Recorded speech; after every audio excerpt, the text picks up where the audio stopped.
Hello, सभी को नमस्कार। देशवासियों को प्यार भरा नमस्कार। चैनल को सब्सक्राइब करना, लाइक करना। आपकी इस लाइक से हमारा भी काम बनता है। आप लाइक कम करते हैं। आज मैं बीरबल की, अकबर की एक और कहानी सुनाता हूँ, ध्यानपूर्वक सुनना। अकबर के दरबार में सभी कहने लगे कि बीरबल बड़ा बुद्धिमान है। तो एक मनुष्य ऐसा आया कि उसने परीक्षा लेने की सोची। जब अकबर का दरबार सजा, सभी अपनी अपनी समस्याएं लेकर आ रहे थे, तभी एक मनुष्य आया और उसने एक हाथ में चीनी और एक हाथ में रेत का डब्बा ले रखा था। उसने कहा कि ये क्या है? अकबर ने बोला कि भाई ये क्या है? जब उसने कहा कि जी मैं बीरबल की बुद्धिमत्ता की परीक्षा लेना चाहता हूँ, तो बीरबल वहीं दरबार में बैठा हुआ था।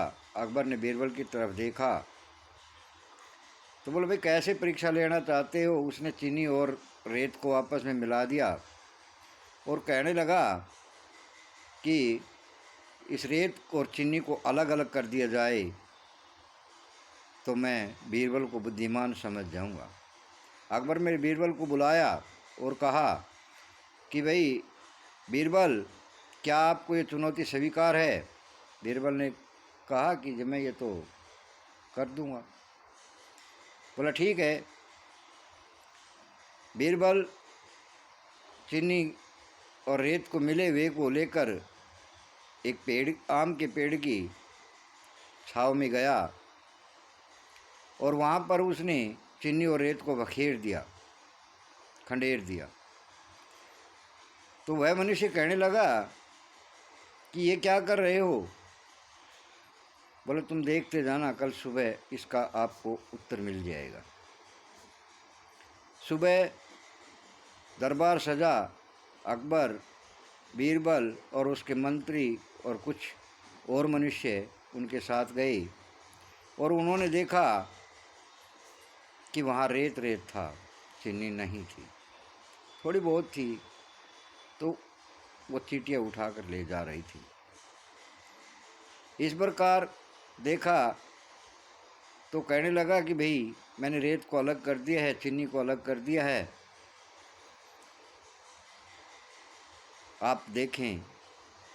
फिर अकबर बोला, अगर आपको चीनी चाहिए तो आपको जो ये चींटियाँ हैं इनके बिल के अंदर से निकालनी होगी। तो इस प्रकार बीरबल बड़ा बुद्धिमान मनुष्य था। वो किसी भी समस्या का सुलझा लेता था। तो इसी प्रकार मैं सभी से कहना चाहता हूँ कि अपनी बुद्धि का प्रयोग करें, बल का प्रयोग कम करें। बुद्धि से ही बल का प्रयोग होता है। धन्यवाद। सभी सब्सक्राइब करें चैनल को।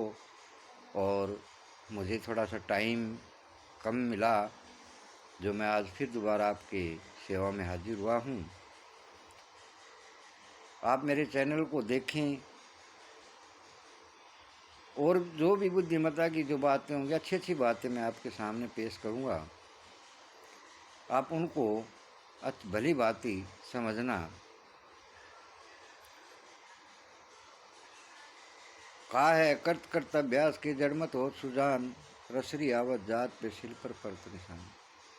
कि कहते हैं कि जब एक ये कहानी क्यों है, ये कहानी इसलिए है कि एक रस्सी है। देखो, कुएं से हम पानी निकालते हैं तो एक रस्सी है, वो हमारे सिल को धीरे धीरे चीर देती है। क्योंकि उसके घस्से से पानी निकालते हैं, वो उसके घस्से लगाती जाती है और वो चीर देती है। तो इसी प्रकार मनुष्य के अंदर इतनी शक्ति होती है, इतनी बुद्धिमत्ता होती है कि वो कुछ भी कर सकता है। आज समाज के अंदर देखो मनुष्य कहाँ से कहाँ पहुँच गया। मनुष्य ने क्या क्या बना दिया, मनुष्य क्या कर रहा है। पहले मनुष्य क्या करता था, अब धीरे धीरे बुद्धि का विकास हुआ तो मनुष्य क्या क्या करने लग गया। तो इसी प्रकार मैं सभी से अनुरोध करूंगा कि अपनी बुद्धि का इस्तेमाल करें, धन्यवाद, नमस्कार, जय हिंद, जय भारत।